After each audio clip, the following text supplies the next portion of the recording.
sudah disampaikan, ini kan jendelanya Indonesia. Orang datang dari luar negeri ke sini, ya pertama yang pasti dilihat bagaimana fasilitas airport, kenyamanan, layanan, dan lain-lain. Tetapi kadang-kadang kita lupa, jarang sekali kita berpikir ketika menghormati yang datang, nah, bangsa kita kurang dihormati. Nah, inilah kenapa kita juga mengupgrade ya seluruh bandara yang ada di Cengkareng ini, Soekarno-Hatta, dan juga Bali, tidak hanya yang internasional maupun domestik. Nah, khususnya hari ini itu bahwa Presiden Pak Prabowo sudah berapa kali bicara, sistem umroh haji pun harus diperbaiki, harus transparan, accountable, ya, nyaman. Nah, dan penting sekali yang tadi saya sampaikan, menghormati bangsa kita sendiri itu sebuah pelajaran yang kita harus bina juga. Jangan hanya menghormati bangsa luar. Saya hari ini sengaja mengecek bagaimana rencana besar di Pak Faik sampaikan pelayanan umroh haji, ya, yang ini notabene ya acara spiritual yang sudah menjadi ritual, ya, tetapi secara ekosistemnya belum kita rapikan. Nah, kita mulai dari airportnya dulu nih, ya, karena nanti kan pasti kita harus bekerja sama dengan Menteri Agama, Menteri Haji dan Umroh yang memang nanti baru bisa berjalan 2026. Tapi kita coba ekosistemnya kita rapikan dulu. Nah, salah satunya kalau kita lihat jumlah haji itu kan nanti bisa mencapai 241.000, yang sekarang kurang lebih 221.000. Di sini saja kurang lebih 10.000 ya yang melakukan ibadah umroh, itu antara yang pergi dan yang hadir, ya, yang datang. Lalu kita lihat juga belum umrohnya itu mungkin 1,3 sampai 1,5 juta, luar biasa angkanya. Nah, inilah kenapa kita tata ulang. Bagaimana ada masjid yang baik, ya, ada tempat manasik, lalu ada lounge yang baik. Nanti juga yang untuk reguler juga saya tadi udah minta dirapikan, ya, jangan hanya yang VIP, ya, jangan yang hanya itu kelas menengah, tetapi yang kelas-kelas lainnya harus sama prioritas pelayanannya, ya. Nanti Pak Faik, ya, kalau nanti makanya tadi saya ngecek sampai sana, bukan hanya di sini. Kalau di sini udah luar biasa. Ya, ini bagian fasilitas yang saya rasa terus kita upgrade untuk airport. Ya, mungkin Pak Faik sama.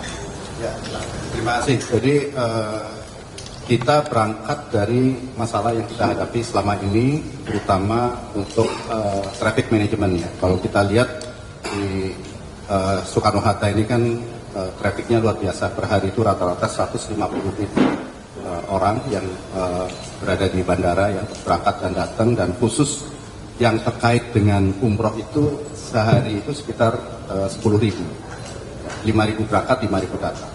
Dan ini apa yang kita lakukan di 2F ini adalah bagian dari upaya kita memperbaiki pelayanan khususnya untuk para jamaah, karena mereka itu punya karakteristik dan kebutuhan yang khusus, karena mereka traveling dalam rombongan yang besar, ya, dan kebutuhannya pun berbeda, sehingga persoalan-persoalan yang mereka hadapi di Terminal 3 itu kita selesaikan di sini. Karena di sini kita juga menyiapkan masjid, ya, di dalam terminal. Ini ada di lantai 2, luasnya 3.000 meter, sehingga bisa menampung sampai 2.000 orang, dan itu sudah sangat nyaman. Dan kemudian kita siapin lounge, kemudian area meet and greet di keberangkatan dan di kedatangan, ya, itu juga menyesuaikan kebutuhan mereka. Karena selama ini kalau di Terminal 3 kita tidak bisa menyiapkan fasilitas yang untuk jamaah dalam jumlah banyak. Nah, harapannya ini akan mengurangi kepada di Terminal 3, tapi buat jamaah umroh di sini jauh lebih nyaman. Nah, ini rencananya Pak Menteri nanti kita akan operasikan di akhir bulan Januari, sudah kita selesai semua. Nah, tentu saja nanti kita akan atur koordinasi dengan CIQ dan juga dari teman-teman airline, ya, karena kita mengharapkan nanti yang direct flight ke Jeddah akan dari sini. Nah, kalau untuk airline yang mixed passenger, Ya, misalnya yang tidak direct langsung ke Jeddah lewat negara lain, kan ada penumpang yang reguler, ada penumpang yang umroh. Yang umrohnya lewat sini, tapi yang reguler tetap di sana. Nanti dari sini ada bis yang kita siapkan untuk bawa ke Terminal 3. Jadi dengan pola seperti ini akan jauh lebih baik lagi pelayanan yang bisa kita berikan. Tidak hanya untuk jamaah umroh, tapi juga untuk di Terminal 3.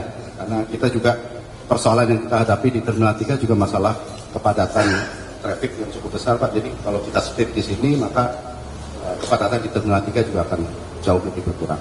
Itu aja, Pak. Ya. Jadi airport Indonesia kita akan terus bersaing dengan airport-airport yang ada di dunia, ya. Kita tidak boleh kalah dengan Malaysia, dengan Singapura. Ya, kita harus bisa setara bahkan lebih. Itu yang kita dorong, bagaimana kita berusaha menjadi sebuah negara yang bisa membangun tentu tadi ekosistem umroh haji maupun ekosistem pariwisata secara menyeluruh. Ya, tetapi tadi kita sampaikan pasti kita akan bekerja sama dengan menteri-menteri teknis, apakah menteri pariwisata, apakah sekarang menteri agama atau menteri umroh dan haji ke depan.